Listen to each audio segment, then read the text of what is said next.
મહત્વના સમાચારથી શરૂઆત. અમદાવાદ સિવિલના આઈસીયુમાં ડોક્ટર બની ભુવાએ વિધિ કરી કર્યા ધતિંગ. હવે હોસ્પિટલમાં ભુવાઓ બગાડશે રોગ. સામાન્ય રીતે અંધશ્રદ્ધામાં માનતા લોકો કોઈ બીમાર હોય ભુવા ભારેડીથી પાસે જાય છે, પરંતુ અમદાવાદમાં એક ભુવો જાણે પોતાની જાતને ડોક્ટર સમજતો હોય તે રીતે સિવિલ હોસ્પિટલના આઈસીયુ રૂમમાં ઘૂસી ગયો. જાણે મહાશય કોઈ ડોક્ટર હોય તેમ અમદાવાદ સિવિલ હોસ્પિટલના સિક્યુરિટી સ્ટાફે આ ભુવાને રોક્યો પણ નહીં. બિંદાસ્ત ભાઈ આઈસીયુમાં પહોંચી ગયા. જાણે પોતાને તબીબ હોય તે રીતે ડોક્ટરની જેમ જ દર્દીની ખબર અંતર પૂછવા લાગ્યો અને આઈસીયુમાં ઘૂસીને ડોક્ટર બનીને ભુવાએ વિધિ કરી. એશિયાની સૌથી મોટી ગણાતી અમદાવાદની અસરવા સિવિલ હોસ્પિટલના આઈસીયુ વોર્ડમાં સારવાર લઈ રહેલા દર્દી પાસે પહોંચી મુકેશ ભુવા નામના વ્યક્તિએ તાંત્રિક વિધિ કરી. આવું એકવાર નથી બન્યું. અનેક તેના અંધભક્ત દર્દીઓ જે સિવિલમાં સારવાર લેતા હોય તેની પાસે આ મુકેશ ભુવા પહોંચે છે અને વિધિ કરે છે. વાત આટલાથી અટકતી નથી. જે દર્દીની સિવિલમાં વિધિ કરી હતી તે દર્દી ડોક્ટરના કારણે નહીં, મુકેશ ભુવાના કારણે સાજો થઈ ગયો હોવાનો દાવો કરે છે. અંધભક્તો દર્દી ઘરે આવે ત્યારે ભુવાનું ભવ્ય સ્વાગત કરે છે.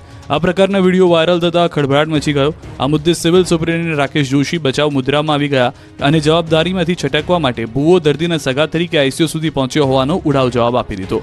બીજી તરફ જ્યારે ભુવાના વિડીયો વાયરલ થયા બાદ મુકેશ ભુવો ભૂગર્ભમાં ઉતરી ગયો.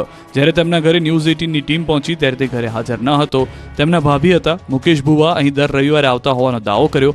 અમદાવાદ સિવિલ હોસ્પિટલની ઘોર બેદરકારી સામે આવતા સિવિલ હોસ્પિટલમાં હવે ડોક્ટરો નહીં પણ ભુવા દર્દીઓને સાજા કરશે તે વાતે જોર પકડ્યું છે. દ્વારકામાં વિધર્મીઓના બદ ઇરાદા પર ફરી વળ્યું બુલડોઝર. સંતોષી માતાના મંદિર આસપાસ 3 વિધર્મીઓએ દબાણ ઊભું કરી દીધું. ત્યાં સુધી કે રસ્તો પણ બંધ કરી દીધો. દ્વારકાના ખંભાળિયામાં 50 વર્ષ જૂના સંતોષી માતાના મંદિર આસપાસ હનીફ સુલેમાન, ગફાર અને ઉમર નામના શખ્સોએ દબાણ ઊભું કર્યું. પૂજારીએ ખંભાળિયા પોલીસને અરજી આપતા જ કાર્યવાહી શરૂ થઈ અને ગેરકાયદે ખડકી દેવાયેલું દબાણ દૂર કરી જમીન ખુલ્લી કરાવાય અને માતાજીના મંદિર સુધી જવાનો રસ્તો ચોખ્ખો કરી નાખ્યો. પોલીસે 3 આરોપીઓની પણ ધરપકડ કરી. પોલીસની તપાસમાં એવો ઘટસ્ફોટ થયો છે કે વિધર્મીઓએ સંતોષી માતા મંદિર અને સરકારી જગ્યાને બચાવી પાડવા માટે ખોટા દસ્તાવેજો પણ ઊભા કર્યા હતા. બધું જ પાક્કા પાયે કર્યા બાદ અહીં દબાણો ખડકી દીધા અને મંદિરના માર્ગમાં અવરોધ ઊભા કર્યા. જોકે ગેરકાયદે દબાણો વિરુદ્ધ આક્રમક તેવર દેખાડતી ગુજરાત પોલીસે તપાસમાં પળવારનો જ વિલંબ કર્યા વિના તપાસ આદરી અને દબાણોને દૂર કર્યા. ગૃહ રાજ્યમંત્રી હર્ષ સંઘવી આ પ્રકારે ખડકી દેવાયેલા ગેરકાયદે દબાણોને લઈને આક્રમક તેવર અગાઉ પણ દેખાડી ચૂક્યા છે. દ્વારકા, સોમનાથ સહિત રાજ્યમાં જ્યાં જ્યાં દબાણો ઊભા થયા ત્યાં કોઈની પણ શરમ ભર્યા વિના મન મૂકીને બુલડોઝર ફેરવ્યા છે. હર્ષ સંઘવી દર વખતે એ સ્પષ્ટ કરી ચૂક્યા છે કે જો દબાણ થશે તો બુલડોઝર તો ફરશે જ. દ્વારકામાં 4 આંખલા સાથે 3 યુવકો ટકરાયા પછી જોવા જેવી થઈ. 4 આંખલા અને 1 ગાયનું ઝુંડ કંઈક આ રીતે બાઇક સવાર 3 યુવકોને ફંગોળી ગયું. આ દ્રશ્યો દ્વારકાના છે, જ્યાં એક શેરીના વળાંકમાં આ અકસ્માત સર્જાયો. બાઇક ચાલક યુવાનો પોતાની સાઈડમાં આવી રહ્યા હતા, પરંતુ વળાંકમાંથી અચાનક 1 ગાય અને 4 આંખલા આવી ચડ્યા. બાઇક ચાલક કંઈ સમજે એ પહેલા જ તો બધા રોડ પર ઢગલો થઈ ગયા અને આંખલાથી બચવા તરત જ ઊભા થઈ ગયા. અકસ્માતમાં 3 યુવાનોને ઈજા પહોંચી છે. જોકે સદનસીબે મોટી જાનહાનિ ટળી છે. ફરી એક વખત જુઓ, આવી રીતે વળાંકમાંથી અચાનક જ રખડતા ઢોર આવી ચડશે તેવી તો કલ્પના પણ આ બાઇક ચાલક યુવાનોને નહોતી. આ ઘટના પરથી બધા એટલો બોધપાઠ લેવાનો છે કે વળાંકમાં ઢોર ઇન્ડિકેટર કે હોર્ન વગાડવાના નથી. આપણે જ જોઈ વિચારીને વાહનો હંકારવા પડશે. જૂનાગઢમાં આંખલા એવા લડ્યા કે રોડ પર વાહનોની લાઈન લાગી ગઈ. યુદ્ધવીર આંખલા જૂનાગઢ શહેરના જાહેર માર્ગ પર અડીંગો જમાવી રહ્યા છે. 2 આંખલા વચ્ચે જોરદાર યુદ્ધ જામ્યું છે, જેના કારણે ટ્રાફિક જામ સર્જાયો. જાહેર રોડ પર અડધા કલાક સુધી આંખલાઓનું યુદ્ધ ચાલ્યું અને વાહન ચાલકો મુશ્કેલીમાં મુકાયા. જોકે ખબર નહીં કોઈ 2 લોકો એવી વાતો કરી રહ્યા હતા કે જો રોજ આવા 7-8 આંખલા ભેગા થઈ જાય તો આપણું ચાલ્યા રાખે. જેમનો અવાજ સંભળાઈ રહ્યો છે એ ભાઈને આંખલાના યુદ્ધથી શું મજા આવતી હશે એ તો જાણી નથી શકાયું, પરંતુ આંખલાના યુદ્ધથી વાહન ચાલકોએ અપાર હાલાકી વેઠવી પડી. શહેરના ઝાંઝરડા રોડથી ઝાંસીની રાણી સર્કલ સુધીના રોડ પર આંખલાના ત્રાસથી લોકો ત્રાહિમામ પોકારી ચૂક્યા છે. જાફરાબાદના હેમાળ ગામે સાવજના ટોળાએ આંખલાને ઘેર્યો. 4 સાવજોએ સર્કલ બનાવી એક આંખલાને ઘેરી લીધો. દ્રશ્યો છે જાફરાબાદના હેમાળ ગામના. અહીં કડકડતી ઠંડીમાં 4 સાવજોએ ધામા નાખ્યા. શિકારની શોધમાં ગામની શેરીઓમાં આંટા ફેરા મારતા હતા ત્યારે 4 સાવજોએ એક આંખલાની નિશાન બનાવ્યો. મહાકાય આંખલો હાથમાંથી છટકી ન જાય તે માટે સાવજોએ પહેલા પ્લાન બનાવ્યો. આંખલાને ઘેરવા માટે 4 સિંહ અલગ અલગ દિશામાં ગોઠવાઈ ગયા. બાદમાં આંખલાની નજર ચૂકવી આંખલા પર હુમલો કર્યો. આંખલો જીવ બચાવવા ભાગે છે. રાત્રે આંખલા અને સિંહની લડાઈથી ગામમાં દહેશત ફેલાઈ હતી. તો ગીર ગઢડાના મોહબ્બતપરા ગામે સિંહે ગામમાં પશુનું મારણ કર્યું. રાત્રિ દરમિયાન સિંહ ગામમાં ઘૂસી આવતા ગ્રામજનોમાં ફફડાટ ફેલાયો છે. છેલ્લા કેટલાક દિવસોથી મોહબ્બતપરા ગામમાં સિંહોના આટાફેરા જોવા મળી રહ્યા છે. સિંહનો વિડીયો સોશિયલ મીડિયામાં વાયરલ થયો છે. સુરતમાં રીલ બનાવવાનો ચસ્કો 3 શખ્સોને ભારે પડ્યો. સુરતમાં રીલ્સના ચક્કરમાં યુવાધન ગાંડુતુર બની ગયું છે. જીવને પણ જોખમમાં નાખતા ડરતા નથી. ત્યારે વધુ એકવાર સચિન ફાટકના રેલિંગમાં કેટલાક યુવાનો લટકી રીલ્સ બનાવતા નજરે પડ્યા. આ અંગેનો વિડીયો વાયરલ થતા પોલીસે પકડીને સબક શીખવ્યો. સુરતમાં જીવના જોખમે રીલ બનાવતા 3 લોકોને પોલીસે સબક શીખવાડ્યો. રીલ બનાવવાના ચક્કરમાં આજના યુવાનો પોતાની સાથે સાથે અન્યના જીવને જોખમમાં મૂકે છે. ત્યારે સુરતના સચિન ફાટકના રેલિંગ પરનો કેટલાક યુવાનો રીલ બનાવતા નજરે પડતા હોય તેવા દ્રશ્યો જોવા મળ્યા છે. જો કે આ યુવકો રેલિંગ પર લટકીને રીલ બનાવતા સ્પષ્ટ પણ નજરે પડ્યા. પોલીસને આ બાબતે જાણ થતાં તેમને ઝડપી મેથી પાક ચખાડ્યો તેમજ યુવકોને ઝડપી લંગડાથી ચાલે કાન પકડીને માફી મંગાવી હતી. પાટણ યુનિવર્સિટીમાં પોલીસ સાથે ઘર્ષણ કરનાર ધારાસભ્ય સહિત 200 સામે ફરિયાદ. 16 ડિસેમ્બરે પાટણની હેમચંદ્રાચાર્ય ઉત્તર ગુજરાત યુનિવર્સિટીમાં પાટણના ધારાસભ્ય કિરીટ પટેલ અને પાટણ જિલ્લા NSUIના સભ્યોએ વિવિધ મુદ્દે વિરોધ પ્રદર્શનના ભાગરૂપે ભૂખ હડતાલ કરી. જોકે કેટલાક ઠેકાણે ઉગ્ર માહોલ દેખાયો. પાટણ શહેર B ડિવિઝન પોલીસ સ્ટેશનના PSI MLA કિરીટ પટેલ અને તેમના પુત્ર સહિત 14 સામે નામજોગ તથા 200ના ટોળા સામે ફરિયાદ નોંધાવી. ત્યારે બુધવારે 11 લોકોની અટકાયત કરી લેવાઈ. જોકે હજુ સુધી ધારાસભ્ય કિરીટ પટેલ, સિદ્ધપુર પૂર્વ ધારાસભ્ય ચંદનજી ઠાકોર, કોંગ્રેસ જિલ્લા પ્રમુખ ગેમર દેસાઈ, NSUIના જિલ્લા પ્રમુખ દાદુસિંહ ઠાકોર, ધારાસભ્યોના પુત્ર પ્રેમ પટેલ સહિત કોંગ્રેસ NSUIના આગેવાનો હજુ હાજર થયા નથી. હાલમાં પાટણ B ડિવિઝન પોલીસ સ્ટેશનમાં વધુ હથિયારધારી પોલીસ બંદોબસ્ત ગોઠવી દેવાયો છે. પોલીસે ગુનાહિત પ્રવૃત્તિ ગણીને પાટણ શહેર B ડિવિઝન પોલીસ સ્ટેશને ગુનો દાખલ કર્યો છે.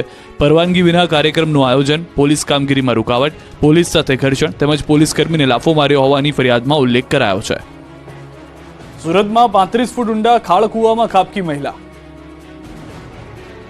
સુરતના સરસાણામાં એક મહિલા ખાળકૂવાનો ઢાંકણાનો ભાગ તૂટી પડતા 35 ફૂટ ઊંડા ખાળકૂવામાં ખાબકી ગઈ. સરસાણા ગામ દરજી મહોલ્લામાં રહેતા 38 વર્ષીય નૈનિશાબેન મનોજભાઈ પટેલ સવારના અરસામાં ઘર નજીક છાણા લેવા માટે ગયા. જે દરમિયાન જૂના ખાળકૂવાનો ઢાંકણનો ભાગ ધસી પડતા તેઓ 35 ફૂટ ઊંડા ખાળકૂવામાં ખાબકી ગયા.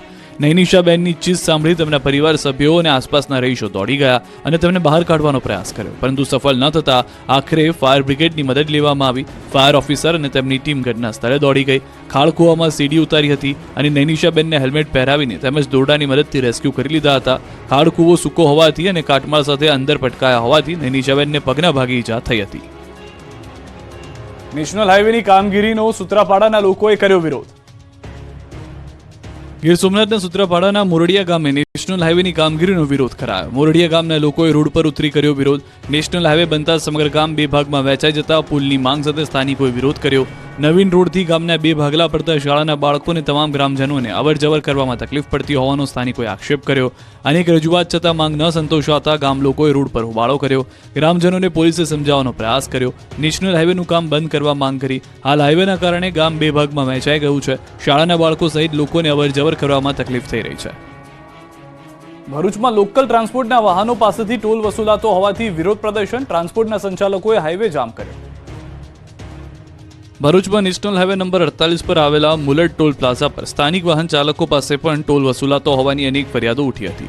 તેમ છતાંય ટોલ પ્લાઝા દ્વારા કોઈ પણ કાર્યવાહી નહીં કરાતા લોકલ ટ્રાન્સપોર્ટવાળાઓએ ટોલ બૂથ પર પોતાના વાહનો લગાવી ટોલ જામ હાઈવે કરી દીધો હતો, જેના કારણે હાઈવે પર વાહનોની કતારો લાગી છે. ભરૂચના સ્થાનિક વાહનોને ટોલમાંથી મુક્તિ આપવામાં આવે, પરંતુ ફાસ્ટેગ આવ્યા બાદ ભરૂચના સ્થાનિક વાહનોને ટોલ ઓટોમેટિક કપાઈ જતો હતો, જેથી સ્થાનિકોએ હોબાળો મચાવી વિરોધ નોંધાવ્યો. આખરે સ્થાનિક વાહન ચાલકોને ટોલ ટેક્સમાંથી મુક્તિ આપવાની જાહેરાત કરાઈ, પરંતુ હજી ભરૂચ જિલ્લાના અલગ અલગ કંપનીઓમાં કામદારોને લાવવા લઈ જવા માટે લોકલ ટ્રાન્સપોર્ટની લક્ઝરીઓ આવજાવ કરે છે. ત્યારે તેમની પાસેથી પણ રોજનો ટોલ વસૂલાત કરાતી હોવાની વિરોધ નોંધાવી અનેક વખત રજૂઆત કરાઈ હતી. તેમ છતાંય કોઈ નિરાકરણ નહીં આવતા આજ રોજ ટ્રાન્સપોર્ટના સંચાલકોએ મુલટ ટોલ પ્લાઝા પર પોતાની લક્ઝરી વાહનો લગાવી દીધા.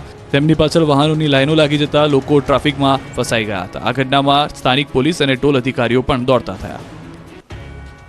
અમરેલીમાં સ્પાનો ધંધો ફૂલ્યો ફાલ્યો. લોકોએ કર્યો વિરોધ. પોસ્ટર બોર્ડ સળગાવી સૂત્રોચ્ચાર સાથે વિરોધ કર્યો. અમરેલી શહેરમાં પણ સ્પાનો ધંધો ફૂટી નીકળ્યો છે. ત્યારે અમરેલી શહેરમાં કેરિયા રોડ ઉપર આવેલ અયોધ્યા એપાર્ટમેન્ટમાં સ્પા મસાજનો વિરોધ કરાયો. સ્થાનિક લોકોએ વિરોધ નોંધાવતા રાત્રે ચીફ ઓફિસર દ્વારા નોટિસ ફટકારવામાં આવી હતી. રેસિડેન્ટ વિસ્તાર હોવાને કારણે લોકો વિરોધ નોંધાવ્યો. મહિલાઓ રણચંડી બની વિરોધ નોંધાવી સ્પા બંધ કરાવી સ્પા મસાજના પોસ્ટરો બોર્ડને મહિલાઓએ સૂત્રોચ્ચાર સાથે સળગાવી વિરોધ નોંધાવ્યો હતો. સ્પા મસાજની કેટલીક દુકાનો ખુલવા ન દીધી અને જાહેરમાં બેનર લગાવી દીધા અને ત્યારબાદ સળગાવી દેવામાં આવ્યા. ભારે હોબાળો મચતા સિટી પોલીસ દોડી આવી. મહિલાઓને સમજાવી મામલો શાંત પાડવા માટેનો પ્રયાસ કર્યો. મહિલાઓએ સ્પા અડચણરૂપ હોવાના આક્ષેપો કર્યા. સમગ્ર મામલે જિલ્લા પોલીસ વડા સંજય ખરાટ સુધી પહોંચતા પ્રથમ ચેકિંગ માટે રેડ કરવામાં આવી હતી, પરંતુ ગેરકાયદેસર પ્રવૃત્તિઓ નહીં મળતા રેસિડેન્ટ વિસ્તાર હોવાને કારણે સ્પા મસાજ હાલમાં બંધ કરવા માટેની સૂચનાઓ આપવામાં આવી છે. રહીશો દ્વારા સ્પા બંધ કરાવવા અવારનવાર નગરપાલિકામાં રજૂઆત કરાઈ છે. યોગ્ય નિરાકરણ નહીં આવતા રહીશો રોષે ભરાયા. હવે 3 દિવસમાં યોગ્ય નિરાકરણ લાવવાની ખાતરી અપાઈ છે. સત્તાધારના મહંત વિજય બાપુના સમર્થનમાં સંતો બાદ રાજકીય નેતાઓ પણ ઉતર્યા. સત્તાધાર આપાગીગાના આશ્રમના મહંત વિજય બાપુ પર તેના જ ભાઈ અનેક આક્ષેપો લગાવતા ખળભળાટ મચી ગયો છે. મુખ્યમંત્રી સુધી ફરિયાદ કરી દેવામાં આવી છે, જેને લઈને વિવાદ વધુ વકરી રહ્યો છે. ત્યારે હવે મહંત વિજય બાપુના સમર્થનમાં સંતો, સમર્થકો અને નેતાઓ આવી ગયા છે. વિજય બાપુ પર લાગેલા આક્ષેપો પાયા વિહોણા છે તેવા દાવાઓ સાથે સમર્થકોમાં રોષ ફાટી નીકળ્યો છે. સુરતમાં વિજય બાપુના સમર્થકોએ આવેદનપત્ર આપ્યા બાદ જૂનાગઢમાં સમસ્ત સાધુ સમાજની બેઠક મળી અને વિજય બાપુની સાથે હોવાનો એક સૂર વ્યક્ત કર્યો. ત્યારે હવે રાજકીય નેતાઓ પણ બાપુના સમર્થનમાં આવ્યા છે. કોંગ્રેસ નેતા અને ભાજપ નેતાઓ આવ્યા છે સમર્થનમાં. ધોરાજીના પૂર્વ એમએલએ લલિત વસોયાએ બાપુને ટેકો જાહેર કર્યો. રાજકોટ ભાજપ અગ્રણી અશોક ડાંગર પહોંચ્યા હતા સત્તાધાર. ત્યારે પૂર્વ ધારાસભ્ય લલિત વસોયાએ કહ્યું કે વિઘ્ન સંતોષીને તેમનો જવાબ મળશે. સંસ્થાને બદનામ કરવામાં આવે છે. બ્રહ્મલીન જગદીશ ભગત બાદ અનેક સાધુ સંતોની હાજરીમાં વિજય બાપુની ચાદરવિધિ કરવામાં આવી હતી. મહત્વનું છે કે ગઈકાલે અમરેલીના સાવરકુંડલાના પૂર્વ ધારાસભ્ય અને જિલ્લા કોંગ્રેસ પ્રમુખ પ્રતાપ દુધાતે કેન્દ્રીય ગૃહમંત્રીને પત્ર લખ્યો હતો. મહંત વિજય બાપુ પર પાયા વિહોણા અને કોઈ પણ પુરાવા વગરના ખોટા હોવાના દાવાઓ કરાયા. વધુમાં તેમણે પત્રમાં સમગ્ર મામલે સીબીઆઈ તપાસ કરીને વિજય બાપુ સામે પુરાવા વિના ખોટા આક્ષેપો કરનાર સામે કાર્યવાહી કરે તેવી માંગ કરી છે. હજુ એક અઠવાડિયું ઠંડીનું જોવા મળશે ઠાઠ. પોરબંદર અને રાજકોટમાં કોલ્ડ એટેકની આગાહી. ગુજરાતમાં ઠંડીએ બરાબરનો કહેર મચાવ્યો છે. અઠવાડિયાથી થરથર ગુજરાત ધ્રુજી રહ્યું છે. મોટાભાગના શહેરોમાં કાતલ ઠંડીથી તરખાટ મચી ગયો છે. સવારથી લઈને રાત સુધી ઉત્તર તરફથી આવતા બર્ફીલા પવનને કારણે ગુજરાત હિલ સ્ટેશન બની ગયું છે. શહેર ઠંડીનો પ્રકોપ યથાવત છે. 10 ડિગ્રીથી નીચે પારો ઉતરી ગયો છે. તો નલિયા 6.5 ડિગ્રી તાપમાન સાથે સૌથી ઠંડુ શહેર રહ્યું. તો અંબાજી મંદિર ખાતે 8.9 ડિગ્રી, ખંભાતમાં 9.5 ડિગ્રી, રાજકોટમાં 10.8 ડિગ્રી તાપમાન, અમદાવાદમાં 11.8 ડિગ્રી, ડીસામાં 11 ડિગ્રી તાપમાન નોંધાયું. હજુ પણ ઠંડીથી રાહત મળવાની નથી. હવામાન વિભાગે આગાહી કરી છે કે 5 દિવસ સુધી આટલી જ ઠંડી પડતી રહેશે. 5 દિવસ બાદ વાતાવરણમાં બદલાવ આવશે તો કચ્છમાં 2 દિવસ કોલ્ડ એટેક થશે. आइसोलेटेड प्लेस पे सौराष्ट्र का जो पोरबंदर और राजकोट में कोल्ड वेव का अगले 2 दिन तक वार्निंग, येलो वार्निंग दिया गया है. શિયાળામાં આરોગ્ય માટે શીરો ગણાતો નીરો બન્યો છે લોકોનું પસંદગીનું પીણું. શિયાળો શરૂ થતાની સાથે દક્ષિણ ગુજરાતમાં નીરો નામના પીણાનું વેચાણ શરૂ થઈ જાય છે. ત્યારે નવસારીમાં પણ નીરોનું વેચાણ શરૂ થઈ ગયું છે. નીરો પીવા માટે વહેલી સવારથી જ લોકો લાઇનમાં લાગી જાય છે. કહેવાય છે કે નીરોમાં પાચન તંત્ર સુધારવાનો ગુણધર્મ પણ રહેલો છે. નીરો મુખ્યત્વે ખજૂરી અને તાડના ઝાડમાંથી ઉતારવામાં આવે છે, પરંતુ ગ્લોબલ વોર્મિંગની સીધી અસર તાડ અને ખજૂરીના વૃક્ષ પર થઈ રહી છે. વાતાવરણ માફક ન આવવાને કારણે નીરોની સિઝન મોડી શરૂ થઈ, તેમજ ઝાડમાંથી ઝરતા રસનું પ્રમાણ ઘટતા નીરાનું ઉત્પાદન પણ ઓછું થયું. તો વળી ખજૂરી અને તાડના 50 થી 60 ફૂટ જેટલા ઊંચા હોવાથી નીરો અને તાડના ઝાડ વચ્ચે વૃક્ષ છેદન કરી નીચે લાવનાર સ્થાનિક મજૂર વર્ગ પણ હવે સહેલાઈથી નથી મળતા, જેના કારણે નીરોનું ઉત્પાદન કરતા વેપારીઓ અન્ય રાજ્યોમાંથી મજૂરો લાવવા મજબૂર બન્યા છે. ઉત્પાદન અને વેચાણની વાત કરીએ તો સામાન્ય રીતે નવસારીમાં દરરોજ 600 લીટર નીરો પીવાય છે. ગત વર્ષે 1000 લીટર નીરાનો રસ ઉતર્યો હતો. આમ દક્ષિણ ગુજરાતમાં નીરાનું પ્રમાણ દિવસે ને દિવસે ઘટી રહ્યું છે. દાદરાનગર હવેલીમાં દારૂ ભરેલી કાર અને રિક્ષા વચ્ચે અકસ્માત, તો પાટણમાં બાસ્કેટબોલના ખેલાડીઓ મહેફિલ માણતા પકડાયા. દાદરનગર હવેલીના સાયલી રોડ પર રિક્ષા અને કાર વચ્ચે અકસ્માત સર્જાયો, જેમાં રિક્ષામાં સવાર 5 લોકોની ઈજા થઈ હતી, જેમને હોસ્પિટલમાં ખસેડવામાં આવ્યા છે. અકસ્માત થયેલ કારમાંથી 2 પેટી વિદેશી દારૂનો જથ્થો મળી આવ્યો છે. આ કાર પૂરઝડપે પસાર થઈ રહી હતી અને સામે આવતી રિક્ષા વચ્ચે જોરદાર ટક્કર થઈ હતી. બંને વાહનો સામસામે અથડાતા રિક્ષામાં ભારે નુકસાન થયું હતું. જોકે કારની પાછળની સીટ પર વિદેશી દારૂની 2 પેટીઓ પણ મળી આવી હતી. આથી દારૂના જથ્થાને કબજે કરી આ મામલે જરૂરી કાર્યવાહી હાથ ધરાઈ છે. તો અમદાવાદમાં દારૂબંધીના લીરે લીરા ઉડ્યા. દારૂના નશામાં મોપેડ ચાલકનો વિડીયો વાયરલ થતા ખળભળાટ મચ્યો. નારણપુરા વરદાન ટાવર નજીકનો વિડીયો વાયરલ થયો. યુવકે દારૂના નશામાં બેફામ ડ્રાઇવિંગ કરી લોકોને જીવને જોખમમાં મૂક્યા હતા. નશામાં લથડિયા ખાતા શખ્સે અકસ્માત બાદ ટોળાને ચપ્પુ બતાવ્યાનો લોકોએ આક્ષેપ કર્યો. વિડીયોમાં યુવકે બફાટ કરતા કહ્યું કે હું પીધેલો જ છું. આ તરફ પાટણમાં HNGUની હોસ્ટેલમાં ફરી એકવાર બાસ્કેટબોલના ખેલાડીઓ દારૂની મહેફિલ માણતા ઝડપાયા. વિડીયો વાયરલ થવા છતાં પાટણ પોલીસે આરોપી સામે કલમો દાખલ કર્યાનો આક્ષેપ કર્યો છે. કોઈ કાર્યવાહી ન થતા સવાલ ઉઠ્યા. ગોંડલ માર્કેટયાર્ડમાં ડુંગળીની રેકોર્ડ બ્રેક આવક, 3 લાખથી વધુ કટ્ટા સાથે યાર્ડ ભરચક.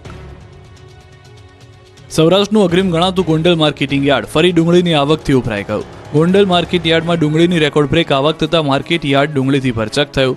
યાર્ડમાં ગત રાત્રિના 9 વાગ્યાથી ડુંગળીની આવક શરૂ કરાતા યાર્ડના આ વર્ષની પ્રથમ વખત ડુંગળીના 3 લાખ કટ્ટા કરતાં વધારે આવક થઈ. સમગ્ર સૌરાષ્ટ્રભરમાંથી ખેડૂતો ગોંડલ માર્કેટ યાર્ડમાં ડુંગળી લઈને પહોંચતા માર્કેટિંગ યાર્ડની બંને બાજુઓ 8 થી 10 કિલોમીટરની લાઇન સાથે જોવા મળી, જેમાં 2500 થી 2800 જેટલા વાહનોની લાઇન હતી. હજુ પણ માર્કેટ યાર્ડ બહાર ડુંગળી ભરેલ 300 જેટલા વાહનોની કતાર હોવાની વિગતો મળી રહી છે.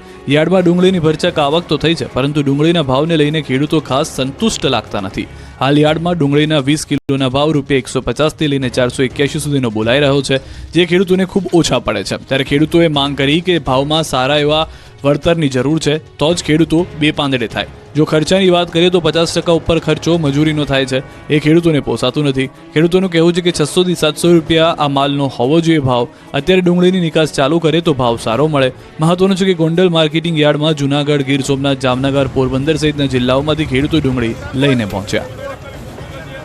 મહુવા યાર્ડમાં ડુંગળીથી ચલોચલ જોવા મળ્યા દ્રશ્યો. ભાવ ઘટતા ખેડૂતોની આશા તૂટી. સૌરાષ્ટ્રના ડુંગળીના હબ ગણાતા મહુવા યાર્ડમાં પણ ડુંગળીના ઢગલા થયા છે. યાર્ડમાં એક જ દિવસમાં રેકોર્ડ બ્રેક 3.25 લાખ ગુણીની આવક થઈ. મોટી સંખ્યામાં ખેડૂતો ડુંગળી લઈને આવતા કસ્તુરીથી યાર્ડ છલકાયું હતું. યાર્ડનું મેદાન હોય કે યાર્ડના શેડ અને દુકાનોમાં ચારે બાજુ ડુંગળીના ઢગલા થઈ ગયા. ડુંગળીની ચિક્કાર આવકથી યાર્ડમાં ડુંગળી રાખવાની જગ્યા ખૂટી પડી હતી, જે કારણે મહુવામાં ખેડૂતોને લાલ ડુંગળી ન લાવવા યાર્ડના સેક્રેટરી દ્વારા સૂચના આપવામાં આવી. સાથે જ આવક વધતા જ એક અઠવાડિયામાં લાલ ડુંગળીના ભાવમાં પણ ધરખમ ઘટાડો થયો છે. એક મણમાં 200 રૂપિયાનો ઘટાડો થતાં ખેડૂતોને રડવાનો વારો આવ્યો છે. પુષ્કળ પ્રમાણમાં આવક થતાં હાલ માર્કેટિંગ યાર્ડમાં લાલ ડુંગળીની આવક પર પ્રતિબંધ લાગ્યો છે. જ્યાં સુધી નવી જાહેરાત ન થાય ત્યાં સુધી લાલ ડુંગળી ન લાવવા સૂચના અપાઈ છે. કોડીનારમાં 50 ટન ખાતર ખરીદવા માટે 300 ખેડૂતોએ કરી પડાપડી. ગીર સોમનાથ જિલ્લામાં ફરી એકવાર ખાતરની અછત ઊભી થઈ છે. કોડીનાર ખાતર ડેપોમાં 50 ટન ખાતર આવતા 300 જેટલા ખેડૂતો કતારમાં લાગ્યા. છેલ્લા 1 મહિનાથી સંઘ, મંડળી કે ખાતર ડેપોમાં યુરિયા ખાતર નહીં મળતા ખેડૂતોમાં રોષ ભભૂક્યો. ત્યારે આજે કોડીનાર ખાતર ડેપોમાં યુરિયા ખાતરની ગાડી આવતા વહેલી સવારથી ખેડૂતોની કતાર લાગી. ત્યારે સતત વર્તાતી ખાતરની ખેંચતાણને લઈને ખેડૂતોમાં નારાજગી જોવા મળી. ઘઉં સહિતના બિયારણની અને હવે યુરિયા ખાતરની અછતથી ખેડૂતો કંટાળ્યા. વહેલી સવારથી કતારમાં ઊભા રહેવા છતાં ખાતર ન મળતા ખેડૂતોએ રોષ વ્યક્ત કર્યો. જોકે જવાબદાર અધિકારીઓએ કહ્યું કે રોજનું યુરિયા ખાતર 50 ટન આવે છે, છતાં ખેડૂતોને યુરિયા ખાતરની વધારે જરૂરિયાત હોવાથી ખાતરની તંગી વર્તાય છે. હાલ ખેડૂતોના ઘઉં, બાજરી, ચણા સહિતના પાકોમાં યુરિયા ખાતરની જરૂરિયાત છે, ત્યારે જ ખાતરની ખેંચતાણ જોવા મળી રહી છે. તમે લીપ ગાર્ડનો ઉપયોગ કરો છો તો તે નકલી તો નથી ને? સુરતથી પકડાયો નકલી લીપ ગાર્ડનો જથ્થો. તમે જે લીપ ગાર્ડનો ઉપયોગ કરી રહ્યા છો તે નકલી તો નથી ને? તમારા ઘરની ડ્રોવર અને ખિસ્સામાં લઈને ફરતા લીપ ગાર્ડ નકલી તો નથી ને? કેમ કે શિયાળામાં ઘરે ઘરે અને દરેકના ખિસ્સામાં રહેતી લીપ ગાર્ડ પણ નકલી મળતી હોવાનો ઘટસ્ફોટ થયો છે. નકલી વસ્તુઓની ભરમાર વચ્ચે સુરતથી નકલી લીપ ગાર્ડનો જથ્થો પકડાયો છે. સુરતના કાપોદ્રાની સર્વોપરી સોસાયટીમાં પોલીસે દરોડા પાડતા નકલી લીપ ગાર્ડનો જથ્થો પકડાયો હતો. બ્રાન્ડેડ કંપનીના નામે નકલી લીપ ગાર્ડનું વેચાણ થતું હતું. 2 શખ્સો આ બનાવટી જથ્થો વેચતા હતા. પોલીસે 1.11 લાખના નકલી લીપ ગાર્ડના જથ્થાને કબજે કર્યો. તપાસમાં સામે આવ્યું છે કે કાપોદ્રાની ચીકુવાડી ખાતે આવેલી શ્રીજી સેલ્સના પૂર્વી ગોર્ધન સોચિત્રા પાસેથી નકલી જથ્થો લાવવામાં આવ્યો હતો. જે હકીકતના આધારે પોલીસે કંપનીના અધિકારીઓ સાથે વધુ એક સ્થળે રેડ કરી હતી, જ્યાંથી 45,000થી વધુની કિંમતનો લીપ બામનો વધુ એક જથ્થો મળી આવ્યો હતો, જ્યાંથી બંને આરોપીની ધરપકડ કરી લેવામાં આવી છે. વડોદરામાં શાકભાજીના નામે વેચાય છે ઝેર. ગંદા પાણીમાં ધોવાતા શાકભાજી ખાધા તો તબિયત બગડવાનું નક્કી. વડોદરાવાસીઓ, તમારા ઘરે આવતું શાકભાજી એ ગરમ પાણીમાં ઉકાળી ધોયા બાદ જ ઉપયોગમાં લેજો. કેમ કે તમે જે સ્વાસ્થ્યપ્રદ અને વાઇટામિન્સથી ભરપૂર તાજું શાકભાજી ખરીદીને લાવી રહ્યા છો તે શાકભાજી નહીં પરંતુ ઝેર છે, ઝેર. આ દ્રશ્યો નિહાળ્યા બાદ તમે કદાચ બીજી વાર શાકભાજી ખરીદવાનું ટાળી દેશો. ગંદા પાણીની બાજુમાંથી જ નીકળવું પણ મુશ્કેલ ભર્યું હોય છે, ત્યારે આ પાણી પ્રાણીઓ પણ ન પીવે એટલા ગંદા પાણીમાં શાકભાજીના વેપારીઓ શાકભાજીની સફાઈ કરી રહ્યા છે. વડોદરાના છાણી વિસ્તારમાં આવેલા તળાવના ગંદા પાણીની અંદર શાકભાજી તેઓ ધોઈ રહ્યા છે. વેપારીઓ શાકભાજીનો ટેમ્પો ભરીને પહોંચ્યા હતા. લોકોના સ્વાસ્થ્યની ચિંતા કર્યા વગર ગંદા પાણીમાં શાકભાજી ધોતા તેઓ નજરે પડ્યા. નાગરિકોના સ્વાસ્થ્ય સાથે ખુલ્લેઆમ ચેડા થઈ રહ્યા છે અને છતાં તંત્ર અજાણ છે. અમદાવાદ વાસીઓ, ટેક્સ બાકી હોય તો ભરી દેજો, નહીં તો જાહેરમાં તમારા નામના ઢોલ વાગશે. નગર 3ના રહેવાસીઓ અમે અમદાવાદ મ્યુનિસિપલ કોર્પોરેશન તરફથી આવીએ છીએ. જેમનો પણ પ્રોપર્ટી ટેક્સ બાકી હોય તે આવીને ભરી જાય, ઓફિસ પર આવીને. આ કોઈના લગ્નના ઢોલ નથી વાગી રહ્યા. આ તો મહાનગરપાલિકાનો ટેક્સ ન ભરનારાઓની જાહેરમાં ફજેતી થઈ રહી છે. જે લોકોએ લાંબા સમયથી ટેક્સ ભર્યો નથી તેવા લોકો પાસેથી ટેક્સ વસૂલવા માટે અમદાવાદ મહાનગરપાલિકાએ સંગીતમય રીતે હાઉસ ટેક્સની ઉઘરાણી શરૂ કરી છે. અમદાવાદ શહેરની વેજલપુર વસ્ત્રાલમાં આવેલી શ્રીનગર, ફૈઝે મહમ્મદ સોસાયટી, માધવ પાર્ક 5, આશીર્વાદ ડ્રીમ્સ, વૈદેહી રેસિડેન્સી સહિત વિવિધ વિસ્તારની સોસાયટીના રહીશોએ લાંબા સમયથી ટેક્સ ભર્યો નથી, જેથી ટેક્સ ન ભરનારાઓના ઘરે મહાનગરપાલિકાની ટીમ સવારમાં ઢોલ નકારા સાથે પહોંચી ગઈ. મહાનગરપાલિકાના અધિકારીઓ સોસાયટીએ જઈને ઢોલ નકારા સાથે લોકોને ટેક્સ ભરી જવા માટે અપીલ કરી. ઝોનલ કચેરી અને સિવિલ સેન્ટરો ખાતે આપનો ટેક્સ લેવામાં આવે છે.